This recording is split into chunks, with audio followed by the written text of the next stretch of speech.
Pierce Brosnan spent decades playing the most composed man in cinema, the spy who never let his hands shake even when a bullet grazed past his head. But away from the cameras, the real Pierce Brosnan endured two losses so devastating that no script could have prepared him for them. At 73, still acting, still painting, still smiling for photographers, he carries a grief that never fully went away, the loss of a wife and a daughter, taken years apart by the very same disease. This is the story behind the tuxedo, the story of the boy from Drogheda who became James Bond, and the man who learned that real courage has nothing to do with gadgets or one-liners.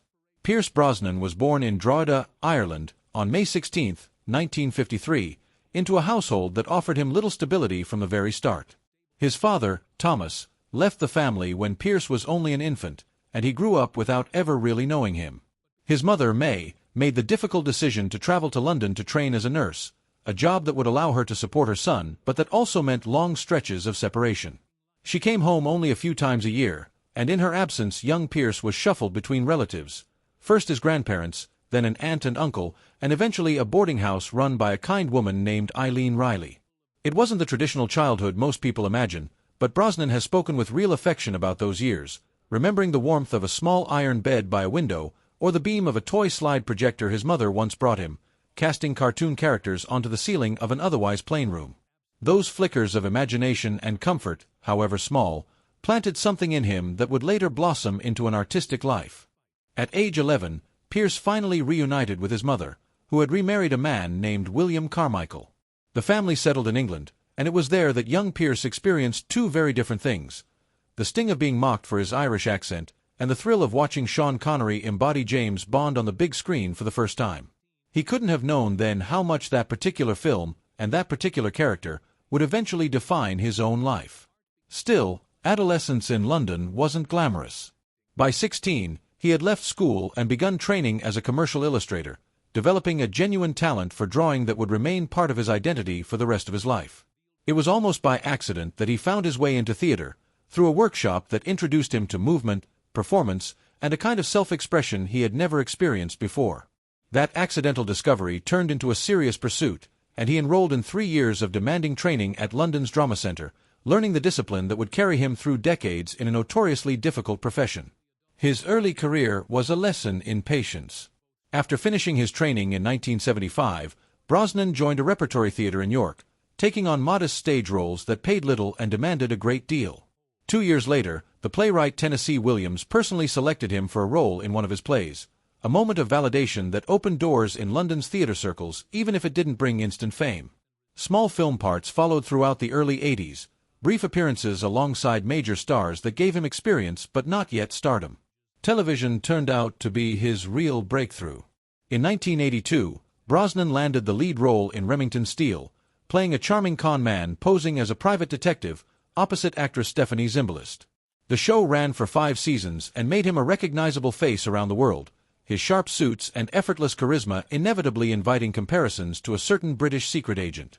It was during this period of rising success that Pierce Brosnan's personal life took on its own significant chapter.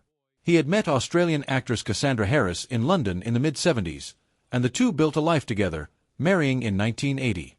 Cassandra came into the relationship with 2 children from a previous marriage, Charlotte and Christopher, and after their biological father passed away in 1986, Pierce formally adopted them, giving them his name and folding them fully into his family. The couple also welcomed a son of their own, Sean, born in 1983. Cassandra had her own acting career, including a memorable turn in a Bond film herself, and she understood better than most what the unpredictable life of an actor demanded. Their home, by all accounts, was full of noise, creativity, and the ordinary chaos that comes with raising 3 children. In 1986, with Remington Steele riding high, Pierce Brosnan was actually offered the role of James Bond, succeeding Roger Moore. For a brief window, it seemed like the deal was set. But a contractual dispute between the network that owned Remington Steele and the producers of the Bond franchise fell apart at the last moment, and the role went instead to Timothy Dalton. Brosnan later described the news, which reportedly reached him just as he was about to celebrate with his wife, simply as a painful blow. Rather than dwell on the disappointment, he kept working, taking on a wider range of film roles through the late 80s and into the early 90s, proving that his talent extended well beyond a tailored suit and a wry smile. Then, in 1987, everything changed. While Cassandra was overseas working on a film, she began experiencing troubling health symptoms, persistent fatigue and swelling that, once investigated back home in London, turned out to be ovarian cancer. It was the same disease that had already claimed the life of her own mother years earlier. What followed was an 18-month battle involving 8 separate surgeries and extensive chemotherapy. Brosnan later told People magazine that from the very first day, the family understood they were facing something enormous, describing how the illness had invaded every part of his wife's life. Throughout her treatment, Pierce stayed by her side as a steady, quiet presence, while their children, especially young Sean, tried to make sense of what was happening to their mother in the ways that children do. Even in the hardest stretches, the family held on to normalcy where they could, gathering at their home in Malibu, finding brief moments of peace between hospital visits. Cassandra Harris died on December 28, 1991, one day after her 11th wedding anniversary with Pierce, at the age of 43. It was a devastating loss for a man who had already known more than his share of upheaval as a child, and now he had to find a way to explain to his young son that his mother was gone. Brosnan has spoken openly in later interviews about seeking counseling in the aftermath, determined to process his own grief honestly so that his children could learn to do the same rather than bury it. It's worth noting that just a few years after this unbearable loss, in 1995, Pierce Brosnan finally stepped into the role of James Bond in GoldenEye, the part that had slipped through his fingers nearly a decade earlier. The role that would define him publicly for the rest of his life arrived only after he had endured one of the most painful chapters a person can go through, a bittersweet timing that even Brosnan himself has reflected on. Life, however, did not stop offering him new chances at happiness. In 1994, 3 years after Cassandra's death and just before GoldenEye made him a household name again, Pierce met journalist Keely Shea Smith in Cabo San Lucas. Their relationship developed slowly and deliberately, built less on the fairy tale mythology often projected onto celebrity romances and more on genuine friendship and shared values. Keely brought her own passions into their partnership, particularly environmental advocacy, and the two became publicly active in causes protecting marine wildlife and threatened coastal areas. They married in August 2001 at Ballintubber Abbey in County Mayo, Ireland, a ceremony that honored both the family Pierce already had and the new one he and Keely were building together. The couple welcomed 2 sons, Dylan in 1997 and Paris in 2001, and by all accounts created a household where both the past and the present were allowed to coexist without one erasing the other. Just as this new chapter seemed to be settling into its own steady rhythm, tragedy returned to the Brosnan family in the cruelest possible way. Charlotte, the daughter Pierce had adopted after Cassandra's first husband passed away, and who had grown up watching her mother battle ovarian cancer as a teenager, was eventually diagnosed with the same disease herself. She fought it for 3 years, continuing to live her life as fully as she could. She was a wife, a mother of 2 young children, and, by every account from those close to her, someone who faced her illness with remarkable grace. Charlotte married her longtime partner, Alex, just weeks before her death, surrounded by the people she loved most. On June 28, 2013, Charlotte passed away in London at the age of 41, surrounded by her husband, her 2 children, Isabella and Lucas, and her brothers Christopher and Sean. In the family's public statement, Brosnan said his daughter had fought her illness with courage, humanity, and dignity, and he expressed hope that a cure for what he called this wretched disease would one day be found. The cruelty of losing both his wife and his daughter to the exact same illness, more than 20 years apart, is almost impossible to fully process, and yet Brosnan chose not to retreat from public life or from honesty about his grief. In 2014, he appeared at the Stand Up to Cancer Telethon, speaking candidly about carrying the memory of both Cassandra and Charlotte with him.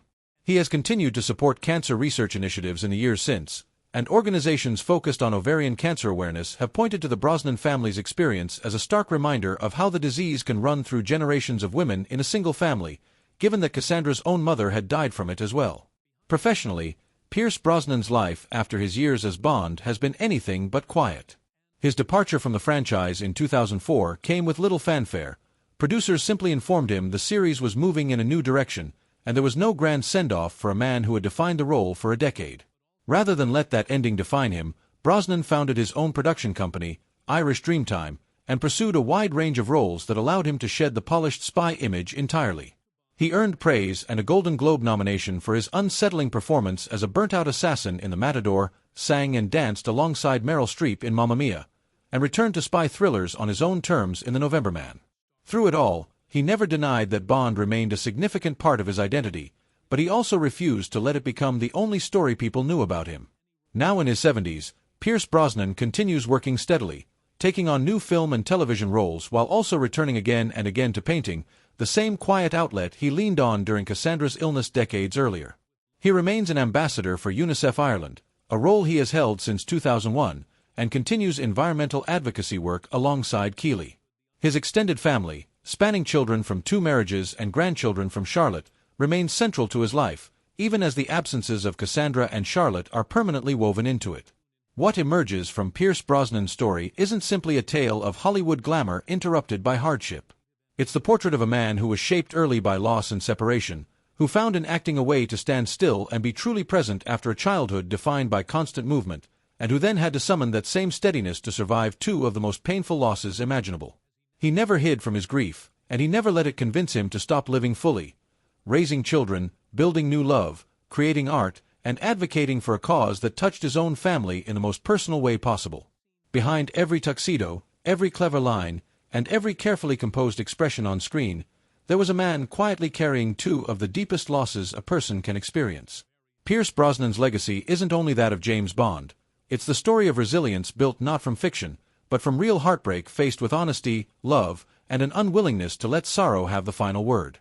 If this story moved you, consider sharing it, and stay with us for more honest looks at the lives behind the legends we think we already know.